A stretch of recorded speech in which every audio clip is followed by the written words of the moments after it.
मैं सुभाष शर्मा आज एक बार फिर अपने इस YouTube चैनल में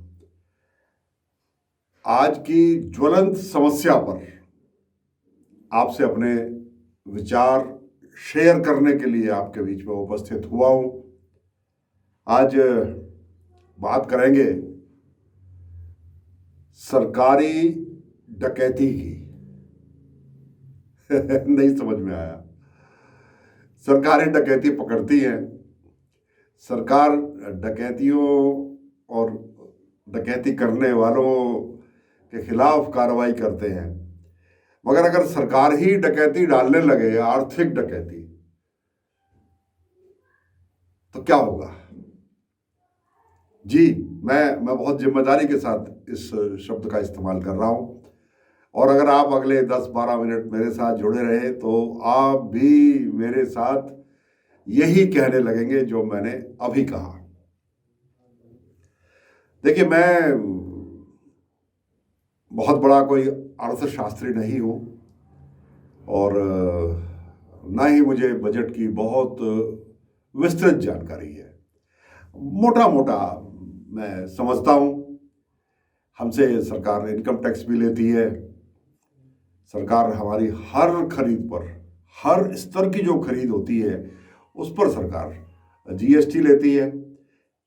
जीएसटी आप जानते हैं, मैन्युफैक्चरिंग से लेकर के stockist, distributor, stockist, wholesaler, retailer, इन सभी स्तर पर लिया जाता है। उदाहरण के लिए कोई चीज फैक्ट्री से 20,000 रुपए की बिकी तो उस 20,000 रुपये पर जो भी दर है सरकार की जीएसटी की, वो ली जाती है। वो 20 के बाद जब 22,000 पर पहुंची स्टॉकिस्ट के पास, तो जो 2,000 का डिफरेंस है उसको वैट बोलते हैं, वैल्यू एडिशन टैक्स। तो वो उस 2,000 के डिफरेंस पर टैक्स देता है।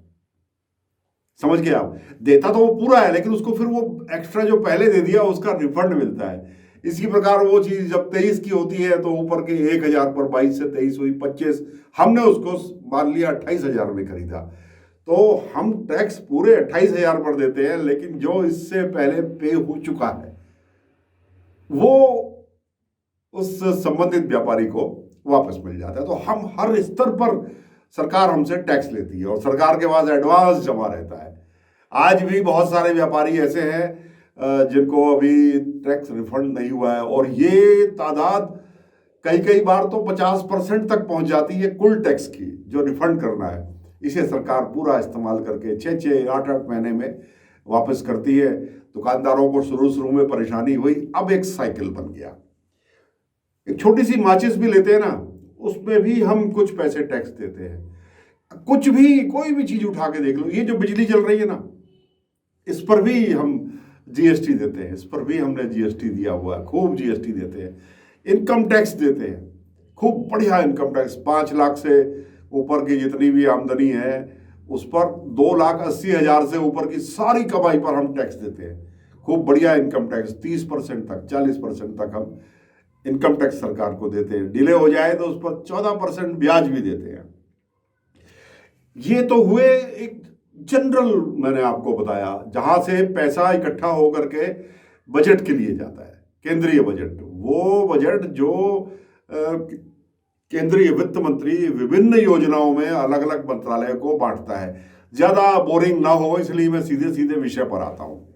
विषय यह है कि आज जो मैंने डकैती शब्द का इस्तेमाल किया, ये जो टोल टैक्स है ना, टोल टैक्स जो अलग अलग बैरियर्स पर लिया जा रहा है, और ख़ास तौर पर जब भी कोई नया हाईवे बनता है तो कहीं भी ये उसके कोई एक पुल भी, फ्लाईओवर जैसा भी बन जाता है, तो उसके आसपास एक बिल्कुल कंप्यूटराइज्ड बैरियर लगा दिया जाता है, कई लेन बना करके, और उसको बड़ा खूबसूरत सा, प्रेजेंटेबल सा बनाते हैं ताकि हमको बुरा ना लगे।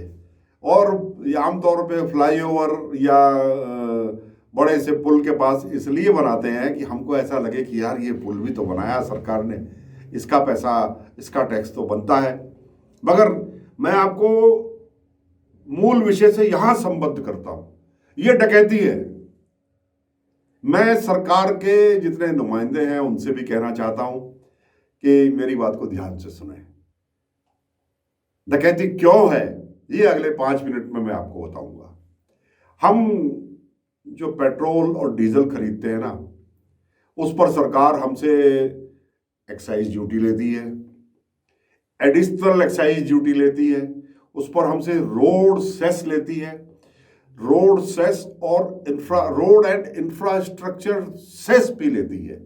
यानी हम जब 1 लीटर तेल खरीदते हैं, पेट्रोल हो या डीजल, लगभग 19.5 रुपया हम उस पर सिर्फ central excise, road and infrastructure cess ये देते हैं 1 लीटर पर 19.5 रुपए। आपको यकीन नहीं आएगा ना, तो ये सब पब्लिक डोमेन में उपस्थित है, मैंने भी वहीं से लिए।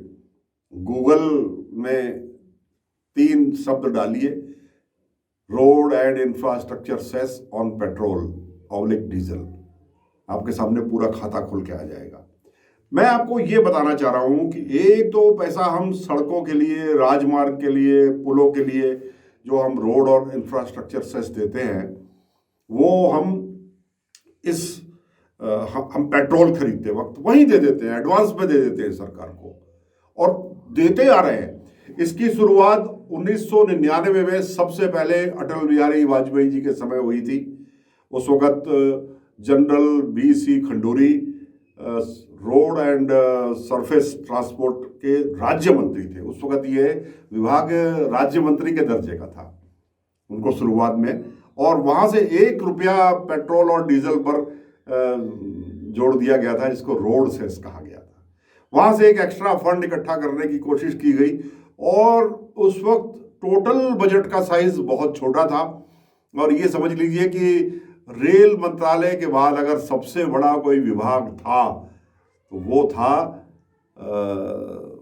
सरफेस ट्रांसपोर्ट का, जनरल खंडूरी का। और कुल उसका आकार क्या था? 70,000 करोड़ रुपया। बस वही बहुत बड़ा लगता था, क्योंकि उस वक्त एक जो सड़कों की योजना हुई थी वो थी क्वाड्रेंगुलर, गोल्डन क्वाड्रेंगुलर, स्वर्णिम चतुर्भुज योजना। यानी हिंदुस्तान को उत्तर से दक्षिण के लिए एक आर्टीरियल रोड चाहिए और पूरब से पश्चिम तक आर्टीरियल रोड चाहिए। उसको हमने एक चतुर्भुज कहा था, तो जो देश के पूर्व, पश्चिम, उत्तर, दक्षिण को जोड़े। लेकिन आज वो मिनिस्ट्री बहुत बड़ी हो गई है, बहुत बड़ी, और मैं इसका पूरा का पूरा श्रेय नितिन गडकरी जी को देता हूँ। नितिन गडकरी जी का अकेला विभाग ऐसा है जिनका काम पूरे देश के अंदर दिखाई देता है। लेकिन सवाल यह है कि जब हम 1999 से पैसा दे रहे हैं, पहले ये 1 रुपया था, आज ये 19 रुपए 50 पैसे के लगभग हो गया, जो हम रोड और इंफ्रास्ट्रक्चर के लिए देते हैं। अच्छा, फिर मैंने पढ़ा कि ये रोड और इंफ्रास्ट्रक्चर क्या है, ये इसका जो सेस है ये इस्तेमाल कहाँ होता है? तो इसमें कैटेगरीज हैं, मैंने ये पूरा पढ़ा, मैं आपके सामने पढ़ रहा हूँ। मैं कोशिश करूँगा अपने कंप्यूटर पे साथ में इसको दिखाऊं। इससे आपको रोड और ब्रिजेस बनाने हैं, पोर्ट्स बनाने हैं, इसमें शिपयार्ड हमको बनाने हैं, इनलैंड वाटरवेज बनाने हैं, हमको एयरपोर्ट्स बनाने हैं, हमको railway tracks, tunnel, bridges, platforms, हमको ये सब बनाने हैं। इस पैसे से जो रोड और इंफ्रास्ट्रक्चर सेस है उसका इस्तेमाल इन कामों में करना है। ये मैं आपको गूगल से डाउनलोड करके प्रिंट आउट लेके सरकारी जो आंकड़े हैं वित्त मंत्रालय से जुड़े हुए, उनसे आपको पढ़ के बता रहा हूं।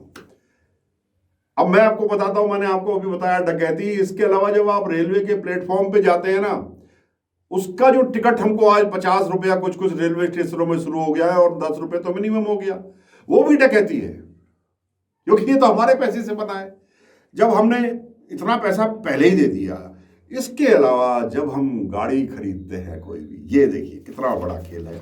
और मैंने पूरे हिंदुस्तान के सारे राज्यों का फिर गाड़ियों के खरीद का भी हिसाब किताब निकाला, और निकाल के मैं आज आपके सामने लाना चाहता हूँ उसका हिसाब भी। ये जब गाड़ी हम खरीदते हैं तो उस पर पहले तो ये होता था कि गाड़ी की पावर क्या है।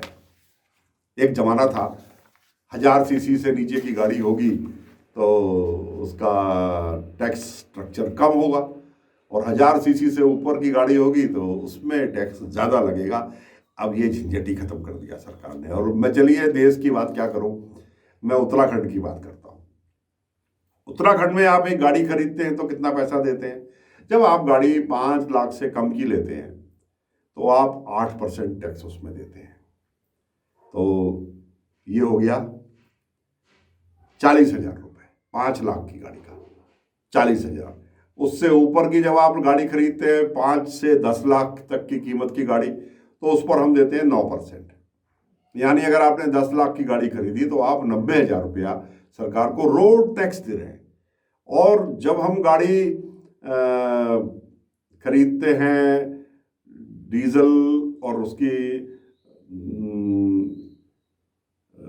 10 लाख से ऊपर की, जी, कार्स अबव 10 लैक्स, तो हमको 10%, यानी कम से कम 1 लाख रुपया हम रोड टैक्स क्या, सड़क बनाने का, सड़क मेंटेन करने का, सड़क में आगे जो भी विस्तार करना है उसका, यही जो विभाग है नेशनल हाईवे का जो विभाग है, क्योंकि अब तो विभाग का नाम ही नेशनल हाईवे हो गया, हम उसमें देते हैं ये सारा पैसा। तो ये जितनी भी योजनाएं आ रही हैं इससे आ रही हैं। फिर गाड़ियों में हम जीएसटी देते हैं 12% केंद्र का और 12% सेंटर का। हम 24% जो एक कार खरीदते हैं तो उसमें इतना जीएसटी देते हैं। जो कार हम 10 लाख की ले रहे हैं वो कार दरअसल 8 लाख की होती है। कभी इनवॉइस उठा के देखना किसी भी गाड़ी की, तो इनवॉइस में साफ लिखा होगा कंपनी को पैसे कितने गए और उस पर जीएसटी सेंटर का, स्टेट का कितना है। तो ये यानी कि मोटा मोटा 1/4 गाड़ी की कीमत का 1/4 हम जीएसटी के रूप में दे देते हैं। वो जीएसटी सीजीएसटी भी होता है और स्टेट का जीएसटी भी होता है। और फिर सेंटर में जो जीएसटी कटता है उसमें से कुछ हिस्सा राज्यों को बाद में मिलता है।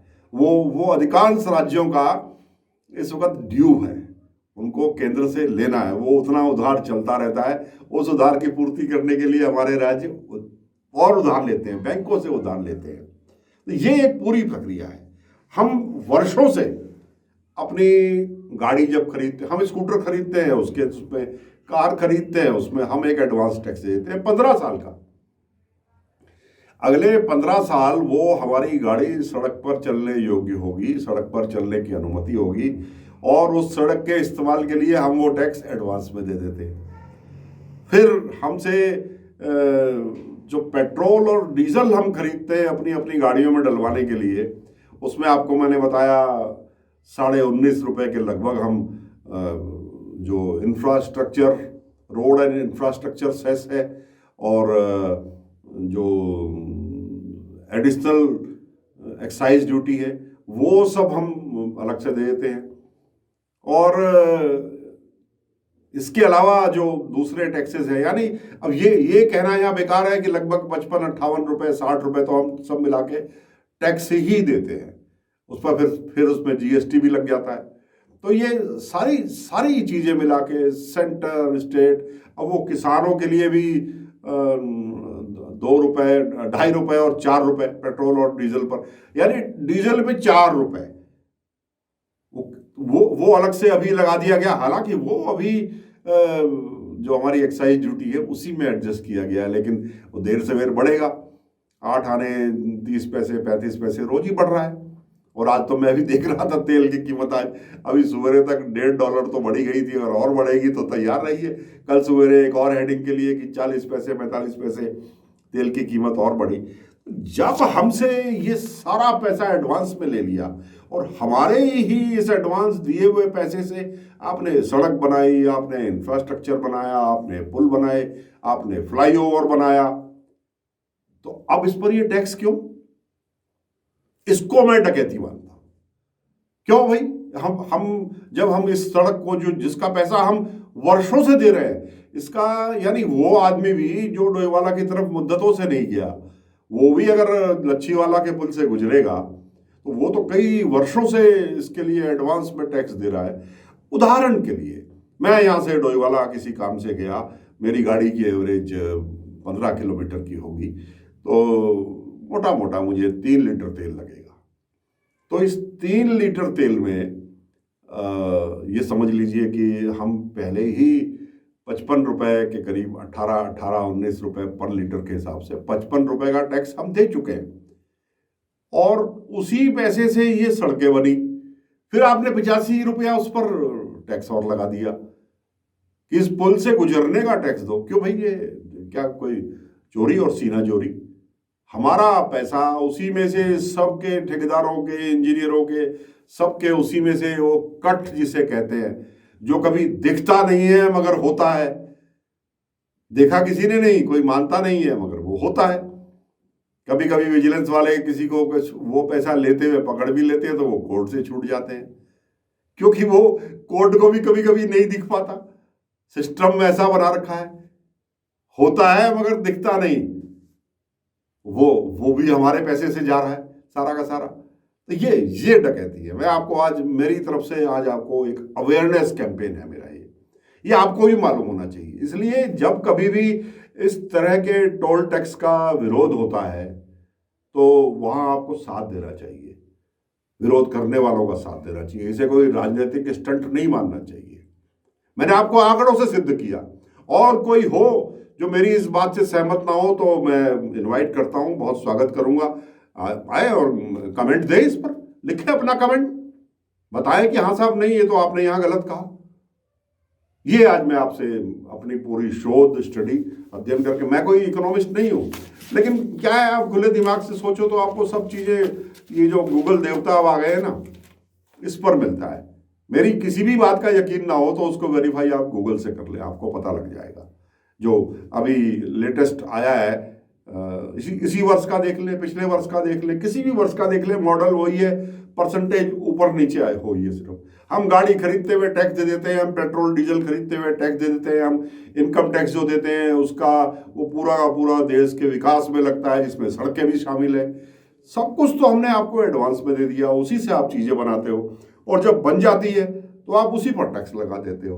ये डकैती है, ये हमारे पैसे से बनी हुई है, हमारी संपत्ति है। इस पर आप 1 रुपया भी हमसे एक्स्ट्रा चार्ज नहीं कर सकते। आज मैं आपको ये कहना चाहता हूं, मुझे मालूम नहीं मैं आपको समझाने में कामयाब हुआ या नहीं हुआ। आपको कोई भी मुझसे स्पष्टीकरण चाहिए तो आप एक बार फिर से मुझे इस पर लिख सकते हैं। मुझे अगर 1000 लोगों ने भी सवाल किए तो मैं 1000 लोगों को जवाब दूंगा, और डॉक्यूमेंट की कॉपी साथ में छापूंगा। ये सारा पढ़ के प्रामाणिक तौर पर मैं इसको प्रमाणित करता हूं कि ये सारी जानकारी जो मैंने आपको दी है ये बिल्कुल सत्य दी है। इन्हीं शब्दों के साथ आज अपनी ही सरकार के ऊपर इल्जाम लगाना अच्छा नहीं लगता, लेकिन जब कोई गलत काम होगा समाज में तो भाई हम लगाएंगे। ये तो मैंने आपसे अभी, मैं बात करते करते फिर से एक लाइन और बोलूंगा। ये सब तो मैंने आपको बताया जो प्राइवेट गाड़ियां हैं उनके बारे में, और जो कॉमर्शियल गाड़ियां हैं उनके साथ तो लूट हो रही है, लूट जिसे कहा जाता है। उसमें टैक्सियां भी हैं, उसमें ट्रक भी हैं, उसमें बस भी हैं। इनके साथ तो लूट मचा रखी है सरकार ने। ऐसा कर रखा है कि बस किसी तरह से इनकी जेब काट लो, ये हालत कर रखी है। गर्दन ही कटनी रह गई है सिर्फ बाकी, और वो अल्टीमेटली आपके और हमारे ऊपर ही तो पड़ता है। जब किराया बढ़ेगा, ट्रकों का भाड़ा बढ़ेगा, तो चीजों की जो कीमतें हैं उस पर बढ़ेगा। ये महंगाई का रूट कॉज ये है, जड़ ये है महंगाई की। तो मैं विषय ओवरलैप करते हैं मेरे दिमाग में कई बार, तो बात करते करते मुझे नई बात याद आ जाती है। इसलिए आज इतनी देर तक मेरे साथ जुड़े रहने के लिए और मेरे साथ इस सरकारी डकैती को समझने के लिए आपका बहुत बहुत आभार। नमस्कार।